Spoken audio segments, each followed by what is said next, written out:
শীতের হিমেল হাওয়ার সঙ্গে বরগুনার তালতলী উপকূল এখন রূপালী মাছের গন্ধে মুখর। দীর্ঘ ৮ মাসের স্থবিরতা কাটিয়ে ফের প্রাণচাঞ্চল্য ফিরেছে নিদ্রার চরের শুটকি পল্লীতে।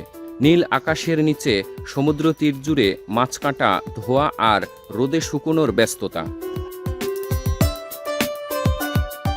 নভেম্বর থেকে মার্চ এই ৫ মাস শুটকি উৎপাদনের মূল মৌসুম। বিষখালী ও পায়রা নদীর মোহনা থেকে সংগৃহীত রূপচাঁদা, ছুরি, লইট্টা ও চিংড়ি মাছ শুকানো হচ্ছে সম্পূর্ণ প্রাকৃতিক উপায়ে। কোনো ধরনের বিষ বা রাসায়নিক ছাড়াই চিরাচরিত পদ্ধতিতে তৈরি হচ্ছে বিষমুক্ত শুটকি। নদী তীরের সরকারি জমিতে গড়ে ওঠা এসব পল্লী ঘিরে জেলে আড়তদার, মহাজন, পরিবহন শ্রমিক সহ হাজারো মানুষের জীবিকা। এখন তো মনে করেন যদি এই মাছটা ভাঙ্গি আমাকে ডেলি ৫ থেকে ৭০০ টাকা ইনকাম আছে, হলে আমার সংসারটা মোটামুটি ভালো চলে। পোনা ধরি, মাছ ধরি, আনাজ ধরি, এগুলো বেশি কিনে এগুলো খাই। সময়তে একটু ৩০০ টাকা পাই, সময়তে ৪০০ টাকা পাই, ২০০ টাকা পাই, এই মাছ বলছি আর কি। শুটকি ব্যবসায়ীরা জানান, এখানে অন্তত ২৫ থেকে ৩০ প্রজাতির মাছের শুটকি তৈরি হয়। প্রতি সপ্তাহে প্রায় ১০০ মণ শুটকি দেশের বিভিন্ন অঞ্চলে পাঠানো হচ্ছে।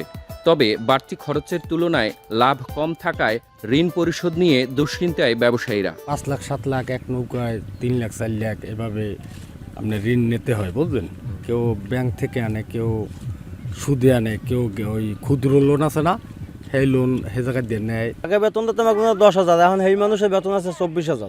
চিংড়ি মাছ বেশি দেওয়া ৮০০, ১,০০০, আর ছুরি মাছ বেশি ৫০০, ৪০০, তারপরে রামসস বেশি ৫০০, ৪০০। এদিকে শুটকি শিল্পকে টিকিয়ে রাখতে স্বল্প সুদের ঋণ ও রপ্তানির উদ্যোগের কথা জানিয়েছেন জেলা মৎস্য কর্মকর্তা।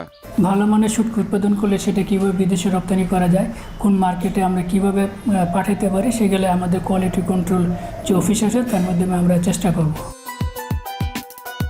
যথাযথ সহায়তা ও আধুনিক অবকাঠামো নিশ্চিত করা গেলে উপকূলের এই ঐতিহ্যবাহী শিল্প স্থানীয় অর্থনীতির পাশাপাশি জাতীয় অর্থনীতিতেও গুরুত্বপূর্ণ ভূমিকা রাখবে, এমনটাই আশা স্থানীয়দের। সুজনা কোন, এখন, বরগুনা।